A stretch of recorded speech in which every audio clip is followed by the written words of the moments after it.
question that we are all asked as college students.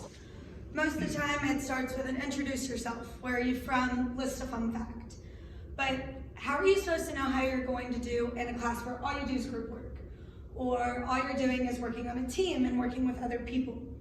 So this summer I actually taught over 1,000 athletes some of these same skills that I'm about to go over with you guys, and at least in 12 different states. The best part about it is that it all starts with a color. So there are some characteristics that I'm gonna list first. And if any of these apply to you, just kind of nod along so that I know that you guys are with me. So first we have prepared, reliable, consistent, and organized. Now, most of the time when we think of these people, it's like the person that's always ready to go. They're the people that at the very beginning of the day, they're like, wow, I gotta wake up at this time because I have to leave my house at this time. And if I have to leave by then I gotta get ready 15 minutes before that actually needs to happen. And then once I leave this place, I gotta leave another 15 minutes early so that I can make it to work 15 minutes early for that. And then when I leave work, I have my whole day organized and planned out. So these people often need structure, organization. They really, really appreciate order, rules, respect, and dependability. These people love a schedule, a set schedule, one that never changes. So then we move on. We've got optimistic, compassionate, harmonious, and versatile. So these people are more than likely the mom of the friend group, the one who's, oh my goodness, are you okay? Are you having a good day today? How are you guys? We're all good? We don't need anything? Cool. So those people really appreciate relationships, harmony, kindness, sincerity, and compassion. Now, these people really appreciate working with others and kind of collaborating to make sure that they have a consensus as a whole. Then we have spontaneous, exciting, eager, and competitive. These people are the ones that are running 5,000 miles an hour no matter what. They just want to try and try and try and try. And if they fail, they're going to try again 30 seconds later. There's no thought put to it, they just go. So these people are action-oriented, comfortable taking risks, they're competitive, they seek out adventure, and they love to push the boundaries, especially with their friends. So these people really appreciate flexibility and spontaneity. Then we move on to knowledgeable, focused, efficient, and intuitive.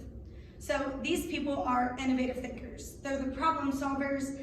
They really like to see how something's going to plan out, and then we'll try it. But before then, good luck getting them to do anything else. They're the people that stand on the sidelines and they just kind of watch for a little bit. And if you ask them your opinion and you're like, hey, what do you think? They're like,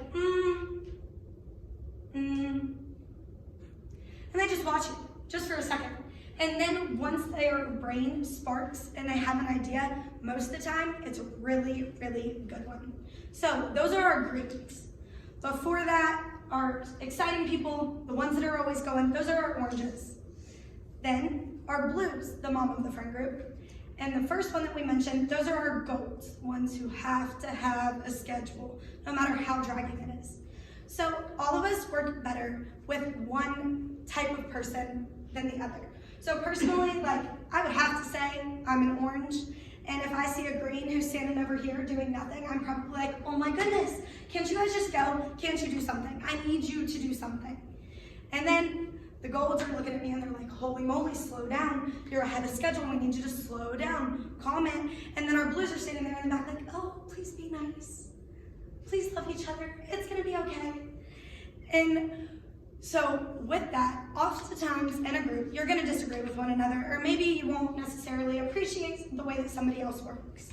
There's different styles of behavior, there's different ways that people function and operate, different ways that their brains manage different types of information. Who you work well with and who you don't work well with is super important, because with certain things, you're able to kind of understand how their brain operates. And with that, if I'm watching someone who's sitting there planning out their entire day in 15-minute increments, oh, that's a goal. I better let them be for a little while before I come tornado their life around. Okay, so when looking at who you want to be, not only as a person, but as a leader, as a team member, do some reflection. Really see how you operate first. From there, measure your strengths, see what you're best at, and how you benefit a group based off of those characteristics that you already have. Then, question how you can work better and better understand the people that are around you. And see how you can work differently with different groups of people. With some communication, some understanding, and some self-reflection, you too can become a better group member.